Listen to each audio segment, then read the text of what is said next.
Nigel Farage is now in the driving seat to shape US and UK relations. Now President Trump has regained the White House. Hello everyone, this is Andre Walker. Thanks so much for watching this video. Please do hit the subscribe, but also the bell notification icon, because it's the best way to absolutely guarantee you get all my videos as soon as they are released. Wow!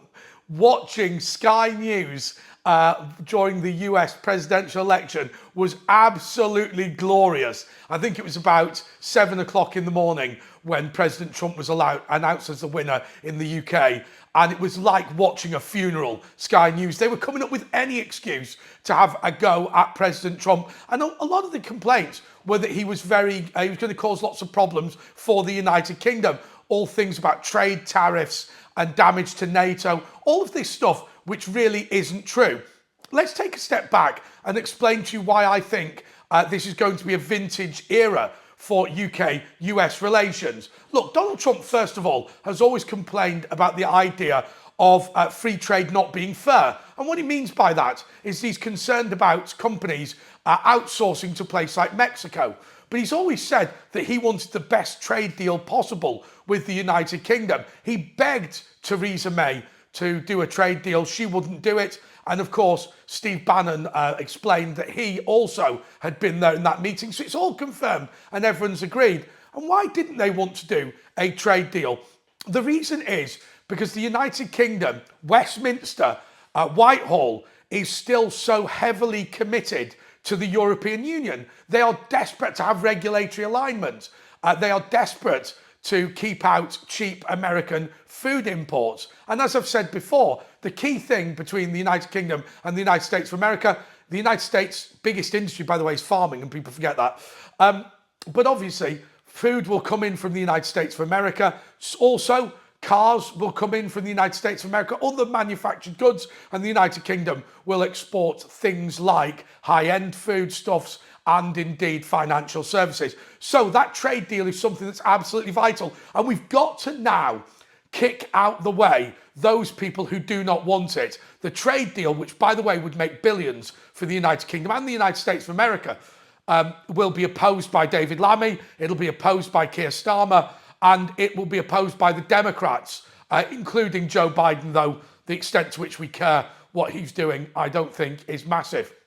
A few years ago, I wrote an article for the New York Observer, which at the time was owned by Jared and Ivanka. I assume it still is, actually.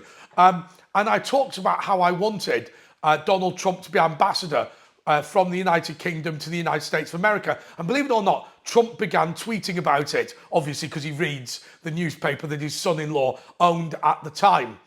And I made that point for the following reason.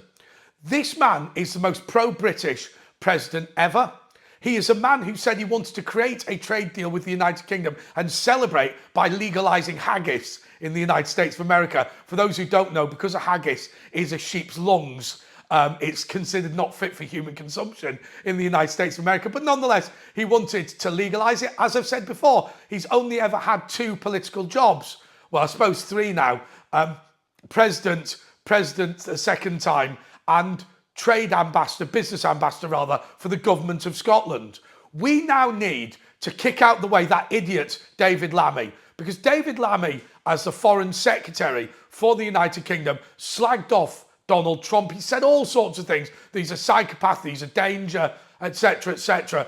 I don't think that David Lammy can continue as foreign secretary, given that our most important relationship is with the United States of America, and he has gone on the attack against the US president. But that aside, the critical thing now is what Nigel Farage will do.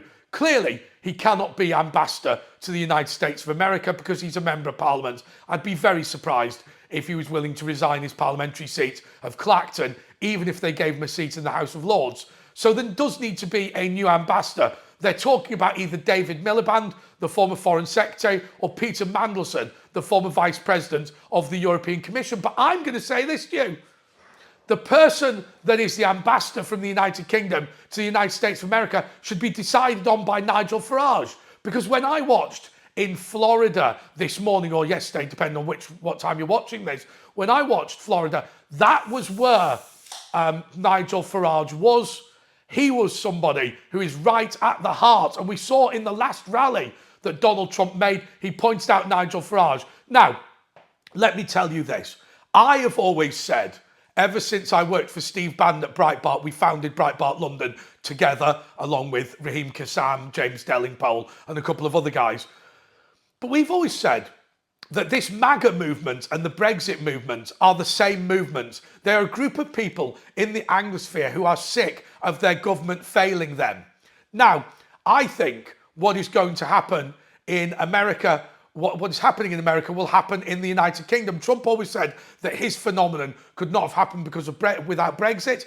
I don't think Nigel Farage becoming Prime Minister can happen without Donald Trump's election in the United States of America. Not necessarily because one has a direct implication on the other, but it's just a learning and understanding.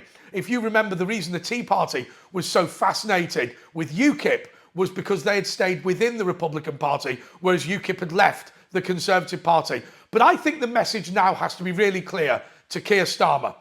Sack David Lammy, make a serious proposal for who should be ambassador from the United Kingdom to the United States of America. I think you need to involve Farage in that. But the chief trade negotiator with the United States of America should be Nigel Farage. That direct negotiation between Donald Trump and Nigel Farage is the way forward. Also, Nigel Farage is an expert in the financial services sector. His previous job before being a UKIP MEP was to be a metal trader in the City of London in the old days when they're all doing, you know, all the facial movements and all that sort of thing. I believe it's settle 5 for 2 by pushing your hand away. Of course, that doesn't happen anymore. It's all done electronically. But nobody is better placed than Farage to understand the regulatory burden that is on UK business and American business. And he has that relationship with Donald Trump. What I beg Kier Starmer, and he's never listened to the British people before, please do not send that fat wanker,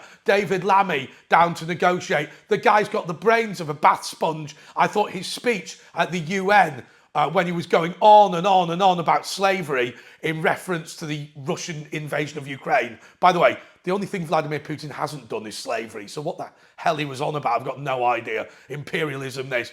That man is an embarrassment. He's a joke. He needs to go. This is the biggest financial opportunity the United Kingdom has had in decades, and we need to grab it with both hands. And the only way to do that is for Nigel Farage and Donald Trump to negotiate directly, and for Nigel Farage to pick the ambassador from the United Kingdom to the United States of America. Thanks so much for watching this video. Please do subscribe and hit the bell notification icon. Thank you so much for all the support that you've been given to the channel. We have been going up and up and up. By the way, I will say we're intending to post 3 videos a day. Unfortunately, every now and again we have 1 or 2 tech problems, which does also involve, as a tech problem, me getting drunk after work and not being able to post them. But we do post 3 every day. We're going to get back to that. And as I say, thank you so much for watching. Until next time, goodbye.